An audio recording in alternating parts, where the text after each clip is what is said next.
We're on. Don't worry. Yeah. Once I sit down and get relaxed. Okay, everybody, welcome back to Your Crisis Coach with Scott H. Silverman. How are you today, Scott? I am well, Fred. I am well. I'm going to adjust my camera. Just down a little bit. Let's see if that helps. Put more of my face in your picture. There we go. Yeah, it's good. It's always good when you lean forward and you speak into the mic. That helps. That also helps. But today you brought a friend with you today. You want to tell me about your friend or introduce your friend? I didn't bring him. He is sequestered in a very large mansion somewhere in Los Angeles. You know, he's still part of the witness protection program, so he stays safe. But I'll tell you a little bit what I know a lot about Leonard, and then Leonard, we're going to let you talk about Leonard. Leonard is somebody I've seen everywhere I've gone outside of San Diego and in San Diego, online at different recovery membership oriented meetings, treatment meetings, and addiction meetings. And I think he runs, if I'm not mistaken, Leonard, correct me if I'm wrong, but I think you run one of the largest online addiction periodicals in the country.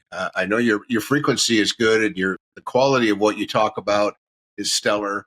And he's an expert in a lot of different areas. So hang on, Leonard. Let me give him all the fluff that I can. Then you can go and change whatever you'd like. So obviously, the Addiction Recovery eBulletin is what he publishes, and he works with some very talented people. And I think we're lucky to have him.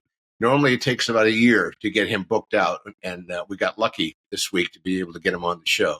Well, so I'm glad to have him. So welcome to the show, Leonard. Good afternoon or good evening. It's nice to be here. Thank you for the invitation, Scott, and thank you for being our technical advisor, Fred. Yeah, well, that's what I'm good for. Some things. So you, just so I can get this straight, you're a Philadelphia guy, correct? Yes. An East Coast guy, and I'm an East Coast guy. Philadelphia, but you're not. Philadelphia is a great place to be from. Yeah, it is. It's a good scene. When I was younger, of course, you know, it is a good the bar scene is very hopping around there, that's for sure. I wouldn't know about that now. No, but I wouldn't either. I haven't been there in a while, but I used to go to a lot of UConn Villanova games, and whenever I was down there, it was a fun time. They really know how to have fun. I'll give them that. So yes, we do. Where are you living now, Leonard? I'm in downtown Studio City, California. Downtown? It sounds so fancy. So what do you need to correct that Scott said? Because I'm sure he was wrong about a few things. No, I don't believe he was wrong about anything. I mean, as you can say, I do edit and publish the Addiction Recovery eBulletin. It's a weekly. It's been in continuous publication for over 11 years. And we have 20,000 subscribers with a 45% open rate. So I think it might be the most popular source of news about the recovery world, the treatment industry, and important news in general regarding health and mental health. So if anybody wants to subscribe, there's a Facebook page that's easy, Addiction Recovery eBulletin, and the website, which gets another 5,000 views every week, is addictionrecoveryebulletin.org. Yeah, and I'll put the links to it in the show notes and everything. Yeah. So Scott had reached out to me and he told me you were a big hit to have on the show. So I want to know, I read all about you as much as I possibly could, but I want to hear from you. Give us the details of from growing up all the way through till now, if you can. Have you read this yet? I haven't read it, but I've seen it. It's an extraordinary autobiography written by me with a lot of scenes in Philadelphia. And it's basically the trajectory of a Philadelphian doing everything they could to get high and not get caught. And ultimately ending up with me driving myself to the Betty Ford Center 30 years ago. And parking and pulling up and going inside, and the woman behind the counter said, "Can I help you?" I said, "I'm checking in." She said, "It's not a hotel; it's a hospital. You're being admitted." And I said, "Okay, semantics." And I said, "My biggest fear is that they're going to brainwash me. Not that I couldn't have used the little rinse up there." And they said, "No, we're not going to brainwash you." And then a guy comes out and hands me the big book, with a thump in my hand. And I thought, that's either the Bible or Mein Kampf, but I don't like the feel of it. But it turns out that I've been in AA for 30 years now, and it is a remarkable organization, even though it's not organized. It's a remarkable group of people all over the world. It's fascinating to go to other cities and find an AA meeting. And I remember the first time I went to a meeting outside LA was in New York, and it was early in my sobriety, and I was surprised that no one said, "Can we see some ID?" or "Who sent you?" And you just walk in and you're accepted, and it's just an incredible thing. I'm not here to promote AA because I know that's not my job, and I don't want to do that. But it's something I have found very helpful for my whole life. But I don't think, if I hadn't taken LSD when I was young, and if I hadn't studied with Alan Watts when I was young, and if I didn't know Ram Dass, I don't think AA would have been as effective for me, because it is ultimately. I remember my first AA meeting after I got out of rehab. There was a speaker who said, when the Dalai Lama was visiting the United States, they asked him, "What's the most spiritual thing happening in America?" And he said, "AA." And I thought, okay, that's interesting, because that's all I ever really was seeking. And once I was at a big meeting and was outside, and everybody at the end, when they say the Lord's Prayer, the Serenity Prayer, holds hands in a big circle. And I thought, and I had a flashback to when I was like 20, seeing a Life magazine article about communes. And in that Life magazine, there was a picture of a commune with everyone standing around holding hands in a circle. And I thought, wow, I have found what I'm looking for. And it's been, a tremendous. My son is in it. It's the biggest promise or miracle in my life, that my son, when he was 20, comes to me and he says, "Dad, I think I should go into treatment." And I said, "Already? You're only 20. What do you?" And he said, "Yeah, I want to go." And I drove him, and on the way there, he said, "Dad, I changed my mind. This is not such a good idea." And I said, "Look, they're expecting you. We're both people pleasers. Go for a week. If you don't like it, I'll come back and pick you up. I promise, because I know it's a program of attraction and not coercion." And thank God he stayed for the month. And it's, on holidays like New Year's Eve or Halloween even, it's like a mitzvah to know that my son isn't taking any pills in a disco, or drinking and driving, or getting into a car with a drunken person.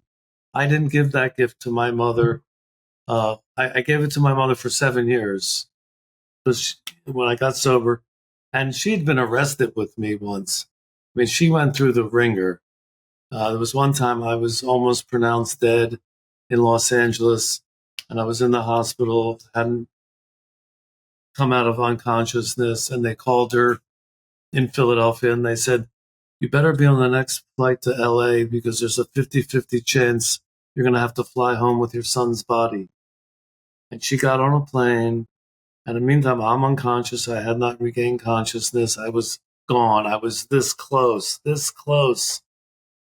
And eventually I came to, and I can't imagine the torture that she must have gone through for that 5-hour flight, and the taxi to the. It's just, I couldn't apologize enough to her after I got sober, even before I got sober, because it was an awful thing to have happen, and it was the direct result of my using and cocaine use directly. I had, and so, but I lived obviously, and didn't get sober for like 5 or 7 years after that, because I couldn't imagine a life without marijuana, Percodens, Valiums, vodka, and tequila.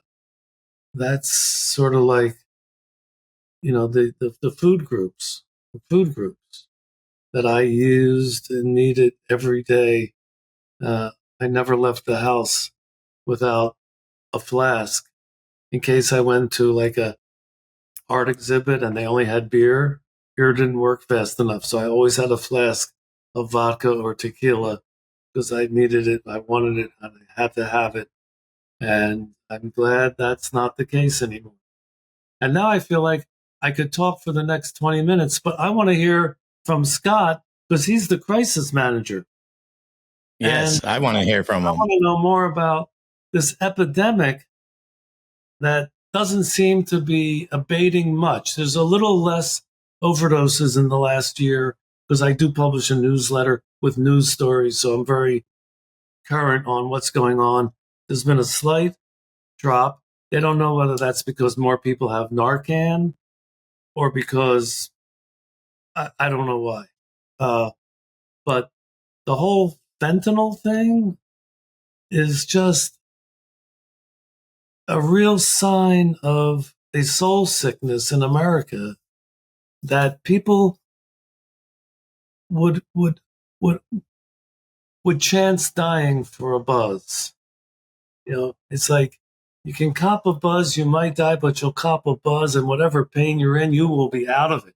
I always, when I go back to New York and I see, heroin addicts on the street, I know that it doesn't matter to them whether they're in a penthouse on Park Avenue or they're on the street in the Village or Soho, because they feel amazing. I only smoked heroin a few times. I got very lucky. I only smoked it a few times. It was like, it tasted like silk, and it wasn't the euphoria of shooting it, but you get a taste of the euphoria of shooting it. It's like, oh my God. It's like Lenny Bruce said. He said it was like being kissed by God, being made love to by God. You can't feel any better. It wears off and it can kill you if you do too much, but it's understandable that, what was that big thing that was going around last year, the last couple of deaths from despair, suicides and drug overdoses and alcoholic deaths. It's just America being America. I don't know if this goes on in France where they have, nationalized, health care. And I don't know if this goes on other places. Maybe it's the result of, hardcore capitalism, ultra capitalism. I don't know if this happens in countries like England. I know it's a problem, but I don't know if it's as overwhelming a problem as it is in the United States of America. Scott, what do you think? Why do you think there's an opiate epidemic? Well, and thanks for that, Leonard. There's a couple things that are going on. First of all, fentanyl is a synthetic, so it's easy to make. Yes. And you can go on to the dark web and you can purchase it. And the summary is for $5,000, you can buy enough product to make $1 million. So there's a huge financial incentive for producing it domestically.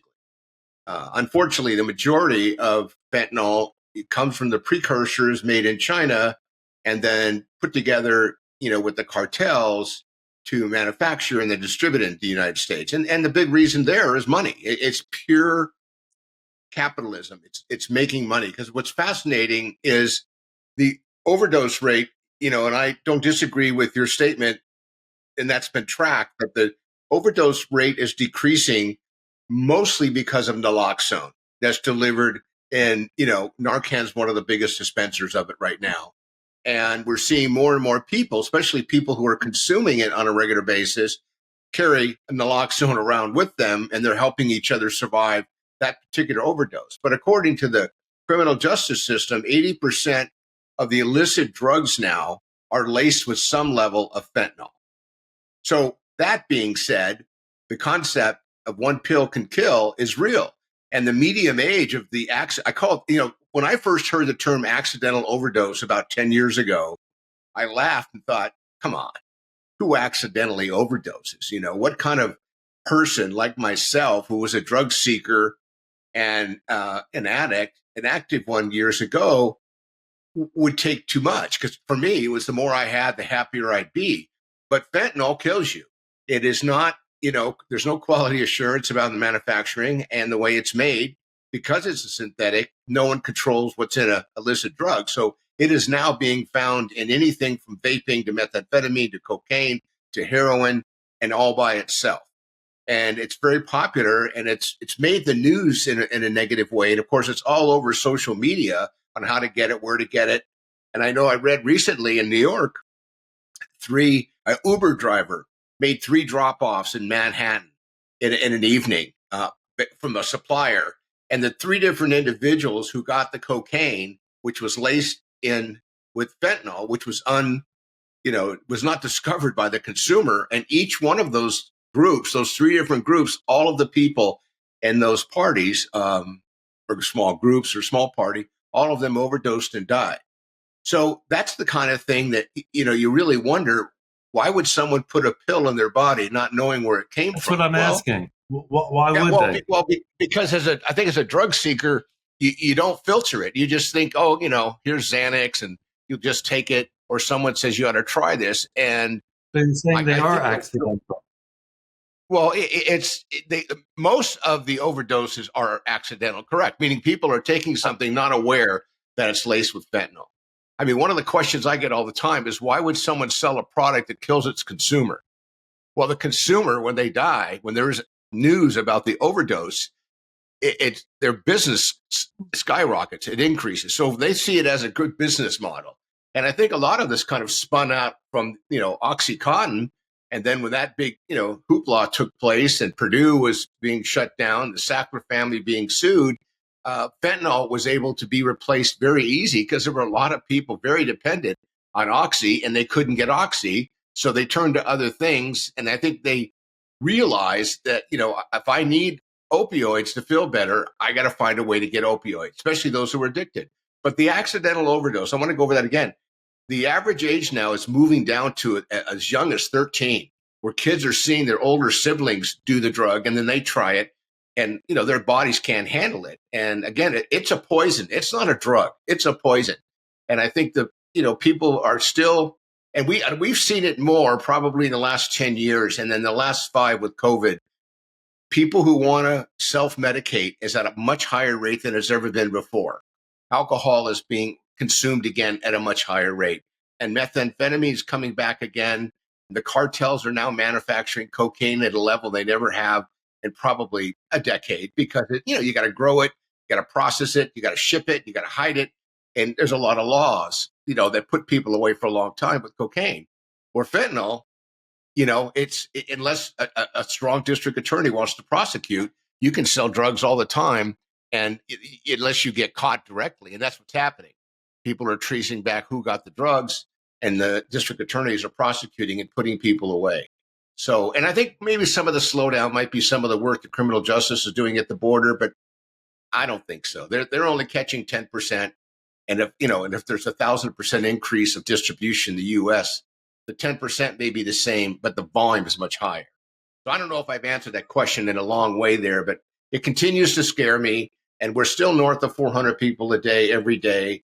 And I'm not even sure I believe the data. I believe the data was kind of crammed quickly because it's a year of, presidential elections. And I would be willing to bet that by the end of next year, when they contemporize the information, we may see a spike increase again, because it's not slowing down. Yeah, it isn't, Scott. And Well, I'm reading a new book right now. Malcolm Gladwell wrote a new book called Beyond the Tipping Point, and it's the 20th anniversary of his first book, Tipping Point. And in it, he does an interesting thing where he talks about opioids, and he talks about how it might give the way they are stopping opioids now might be the answer to the fentanyl and shootings and cities and stuff like that. Because his theory is 75% of the opioid epidemic came down to 200 individuals. That's it. 200 individuals in America were responsible for it. So, well, a lot of them were doctors, first of all. A lot of them were doctors that were just prescribing. And people knew where to find these doctors. These weren't doctors that were on Main Street. These were doctors that were on side roads in Kentucky, stuff like that. But people knew where to find them. And they were you could monitor them from the pharmaceutical side point, where they have data that shows they would usually they send an attractive woman to these places as a pharmaceutical rep, and she just would be visiting 3-4 times a week, and she would be bringing these doctors. These doctors would be at baseball games, football games. They'd get all this kickback from prescribing this stuff. But his theory was, I don't mean to interrupt, but I am. No, go. Why are people seeking out these drugs so desperately? Well, they must be either doing the job or they can't get off them. And that's his point, is those are the people we have to start going after. We have to eliminate. We can't just, he uses Chicago as a interesting viewpoint. Now, Chicago is a beautiful city, and you're from Philadelphia. Philadelphia is a beautiful city. Well, there's a lot of crime, and there's a lot of crime in these cities. But you don't just walk down the street in Chicago and get shot. But yet there's a lot of people getting shot. His theory is it's only a certain amount of people. There's dangerous people, but it's not a dangerous city necessarily. So we have to start finding and prosecuting the right people instead of just throwing our money at the whole. I don't think anything can be done through the criminal justice system that will ever make a difference. People want what they want, and they're going to get it. Right, and you're right about the majority of it. The criminal justice system was constructed to put Spanish and Black young men in jail. Okay, but let's go back. Let's go back to the jails with drug dealers because they had no other way of making a living, and they're the ones that are targeted. I don't think any criminal justice actions will make a difference in the opiate epidemic at all. I think most people disagree with me, but I would bet my life, or at least a couple thousand, that criminal justice has no power because they are as corrupt as the drug dealers. Okay? It's interesting. Leonard, I want to go back to Fred's point about the pill mills. I want to say it was Virginia. I might be wrong, but there was a one pharmacy there that were selling like 10,000 pills, 20,000 pills a week, and over a 4-year period, 5 million pills were sent to this pharmacy. This was what the opioids now, OxyContin. And what's interesting about OxyContin is because of the scheduled drug it is, when it's manufactured, there's a DEA tracking number that goes with that batch of pills. And then when that batch of pills is sold or distributed to a pharmacy, the pharmacy signs under their DEA number as well. So it's tracked, which is how ultimately, when they started these lawsuits with, Purdue and the Sackler family, they knew exactly where the drugs were made because it was a manufacturer. DEA had all the tracking. DEA knew about that one pill mill. It was all over the news about 5 years ago.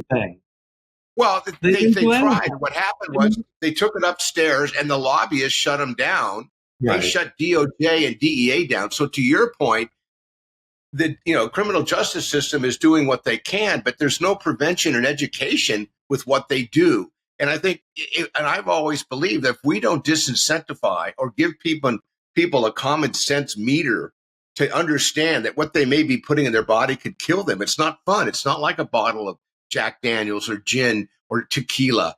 It is a poison, and that's what fentanyl is. So to me, what are we going to do to stop it? Why are people doing it is because they're hearing about it and they hear people talk about it, and it's easy to get and you can make it in your garage. Methamphetamine was like that at one time.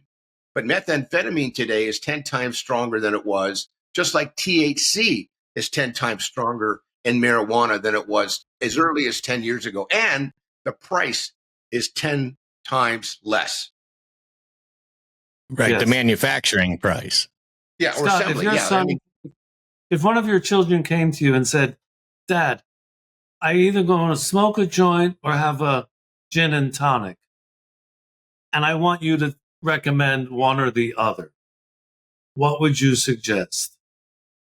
Well, I would have a conversation around my experience with those things, and I would try to educate, because you can't tell a young person, in my opinion, when they're when they're basically 2/3 of the way having made the decision not to do it. I mean, I was the kind of kid, you tell me no, I would do it. So it would be a difficult conversation. And I don't like that question, because no matter which way I go, I'm kind of, enabling that person. But if somebody said to me, look, I'm doing one of them, you give me the best decision I should make with one, I would say go with alcohol, just because of the way alcohol is manufactured and what it does to the body, versus marijuana, which could trigger somebody who may have a pre-existing issue.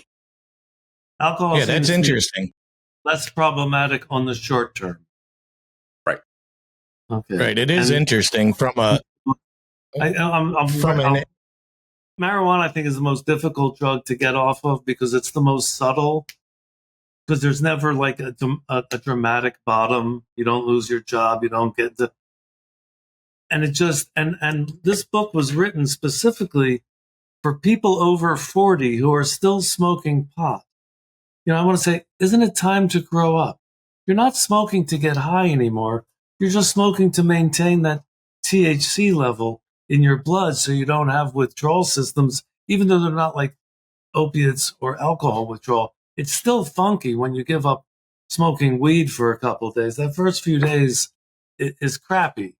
But I think it's a disservice to you and your family to not give it a shot, to live life on the natch and not be a pothead at 55 years old. We're not Willie Nelson.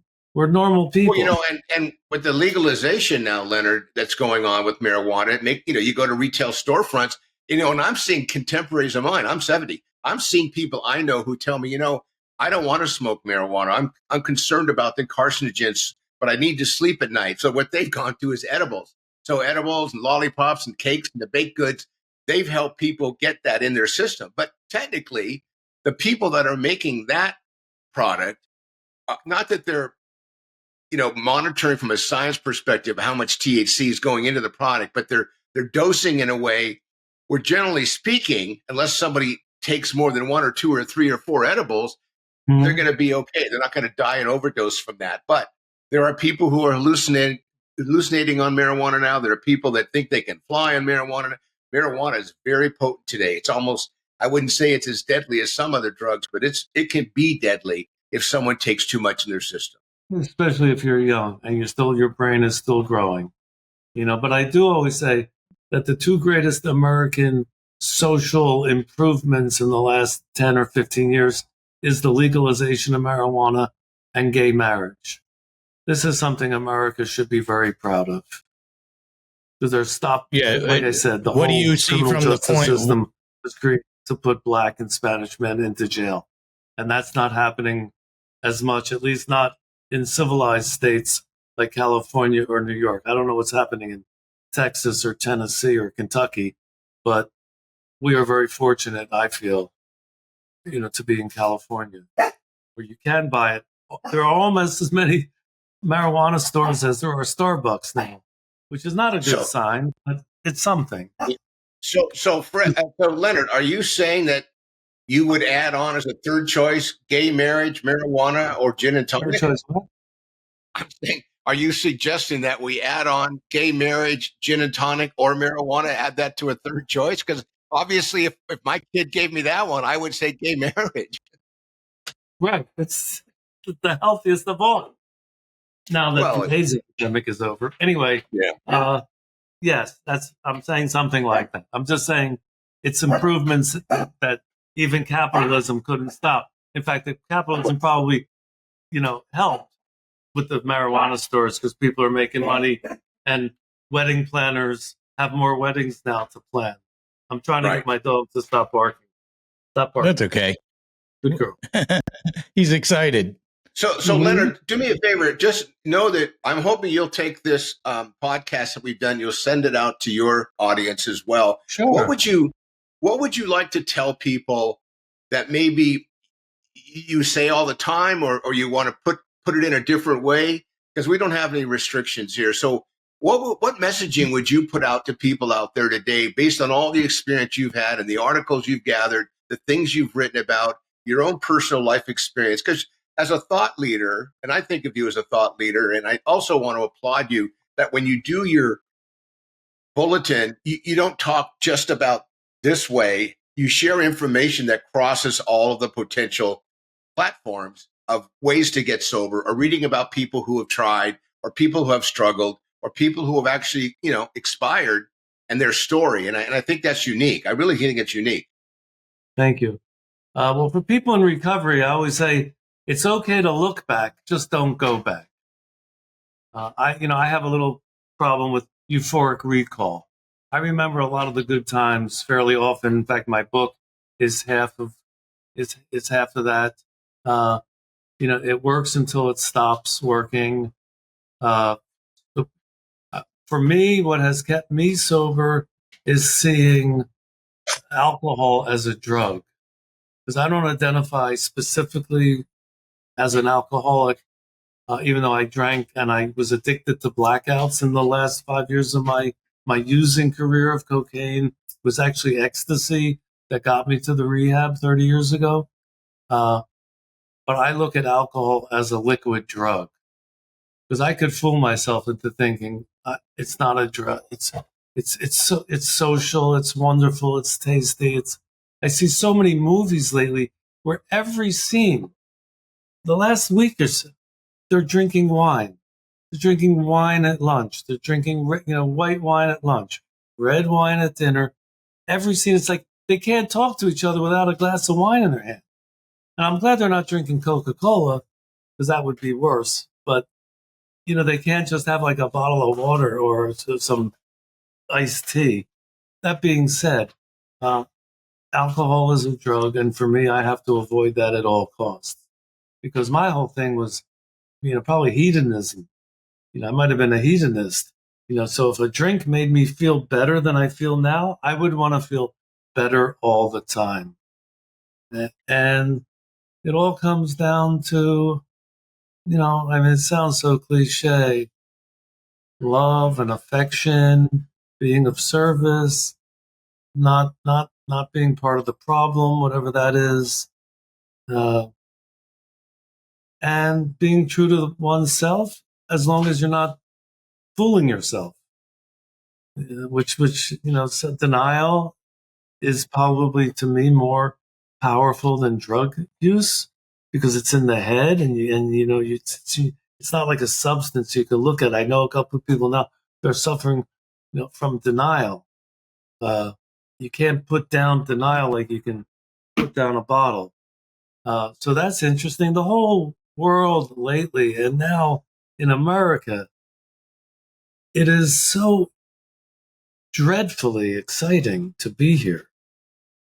I'm not going to start talking about politics, but you can't avoid that as part of the gestalt of what's going on in everybody's mind. It's, I'm looking for some legislation that California can secede from the union,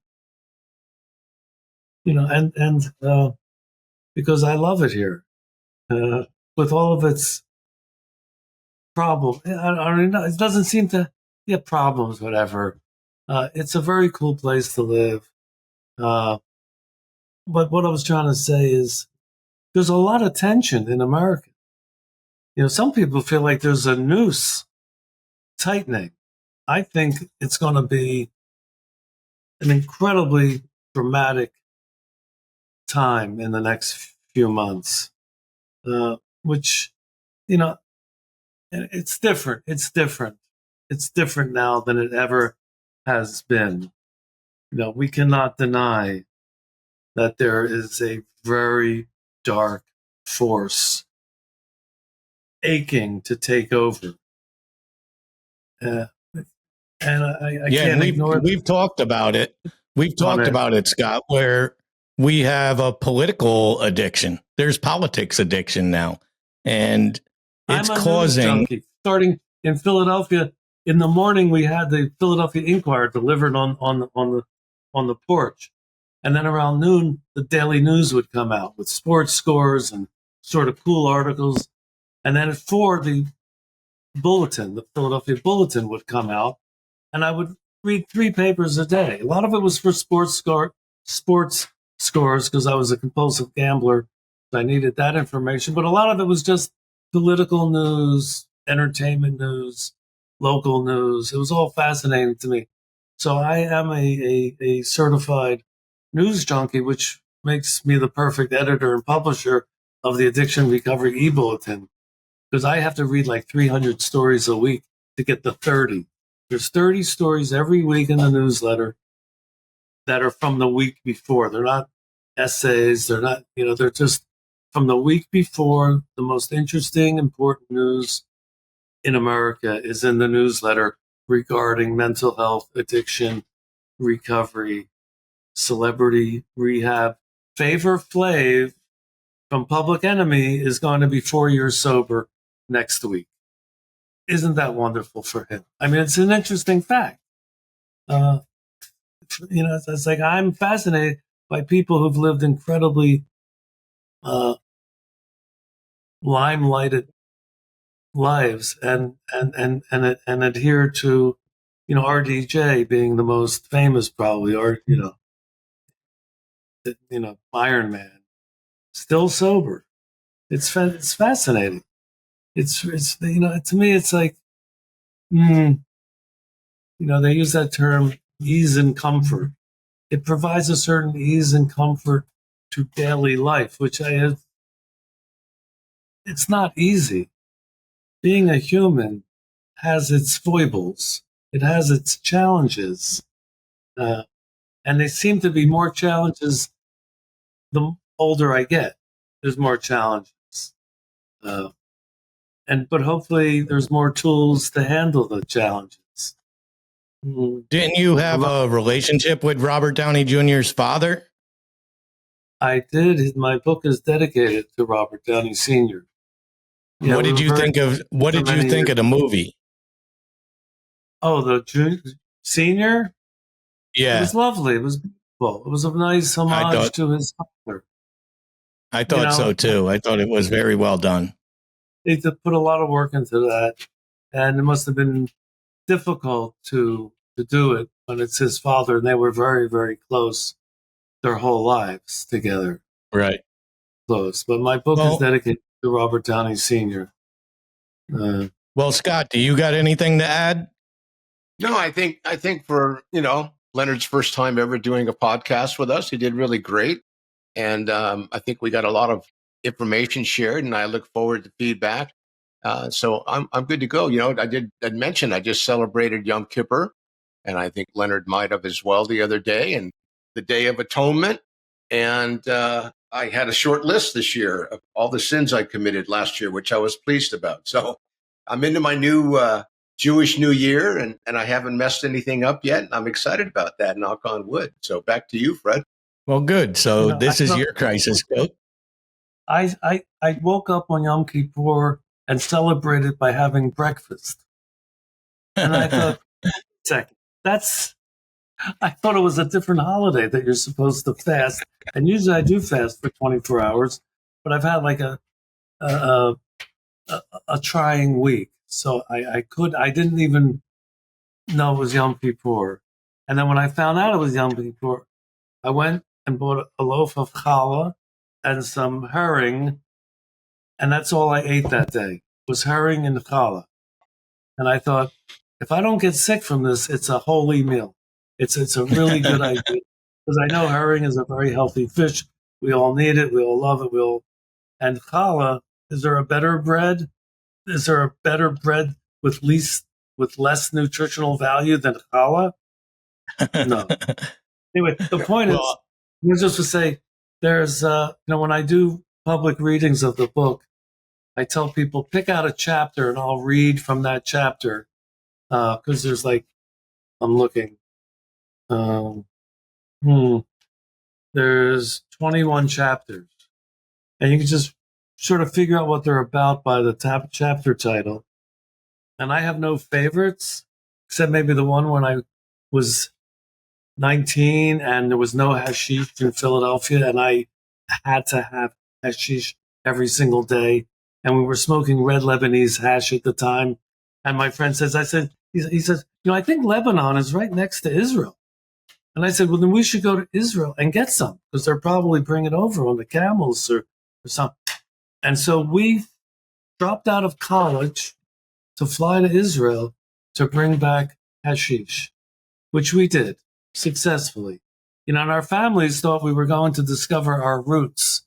And our friends thought we were going to, make money. We were actually going to just get a stash, because we couldn't go a day without getting high. That's the way my addiction was for 26 years. I was a drug dealer for 23 years, and I was using drugs every single day for 26 years. I didn't miss a day unless I was in the hospital. It was just the landscape. Same way people eat cereal in the morning. I used to smoke my breakfast, drink my lunch, and snort my dinner every day. Wow. Well, I'm gonna put a link. I'm gonna put a link to your book and a link to your newsletter into the show notes. I want to thank you for being on. I think you're an interesting man with a lot of stories to tell. So I suggest you write more. And Scott, you want to give your phone number, Scott? Yep. Anytime. 619-993-2738. 619-993-2738. Scott, Don't forget. You also do interventions, right? I do interventions, crisis coaching, and family navigating. So I'll talk to anybody that's having an issue in their family. And if I can't help them, I'll make sure that we find somebody who can. Yeah. And anybody could reach out to Scott or myself through the notes there. There's links to both of us. Everything's there. So as we end every show is if nobody has told you they love you, we love you, and we will be back with you again next week. Thank you, Leonard, and hang in there for 1 minute. Thank you, Fred. Thank you, Scott.